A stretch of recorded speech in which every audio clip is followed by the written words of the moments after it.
দোয়েল TV সংবাদে স্বাগতম। সংবাদের সাথে আছি আমি ফারিয়া খানম নাতাশা। শুরুতে জানিয়ে দেব সংবাদ শিরোনাম। জগন্নাথপুরে প্রবাসী স্থাপনা ভাঙচুর করে 6 লক্ষাধিক টাকার ক্ষয়ক্ষতি হয়েছে বলে থানায় অভিযোগ দায়ের করা হয়েছে। আমাদের সহকর্মী মোহাম্মদ মুকিম উদ্দিনের তথ্যচিত্রে দেখুন বিস্তারিত। জগন্নাথপুর পৌর শহরের হবিবনগর এলাকায় লন্ডন প্রবাসী আসিয়া বিবির মালিকানাধীন ভূমিতে নির্মাণাধীন স্থাপনা ভাঙচুর করেছে প্রতিপক্ষের লোকজন। এতে প্রায় 6,25,000 টাকার ক্ষয়ক্ষতি হয়েছে বলে অভিযোগে উল্লেখ করা হয়। এ ব্যাপারে আসিয়া বিবির ভাই পৌর শহরের হবিবপুর দক্ষিণপাড়া এলাকার মৃত ইসবর আলীর ছেলে আব্দুল ওয়াহিদ ওরফে আকল আলী বাদী হয়ে হবিবপুর শাহবাড়ির মৃত আব্দুল মতিনের ছেলে শাহ মোহাম্মদ তোফায়েল হোসেনকে প্রধান আসামি করে 4 জনের নাম উল্লেখ করে জগন্নাথপুর থানায় অভিযোগ দায়ের করেন।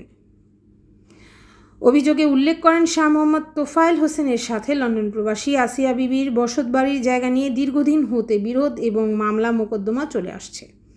উক্ত বিরোধের জেরে গত 23 মার্চ রাতে বিবাদীগণ আসিয়া বিবির বসতবাড়িতে নির্মাণাধীন পাকা দেয়ালের পিলার, বেইজ, বাড়ির গেট ভাঙচুর করে 5 লক্ষ টাকার ক্ষতি সাধন করে।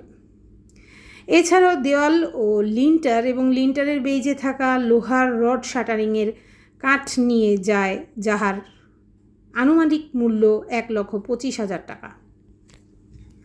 প্রতিপক্ষের এমন কর্মকাণ্ডে বাড়িতে থাকা ভাড়াটিয়া লোকজন চরম নিরাপত্তাহীনতায় ভুগছে।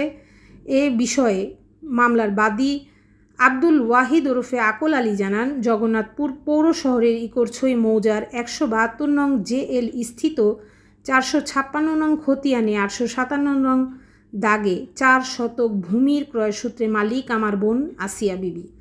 উক্ত ভূমি দখলের উদ্দেশ্যে শাহ মোহাম্মদ তোফায়েল হোসেন বিভিন্ন পায়তারা করে আসছে।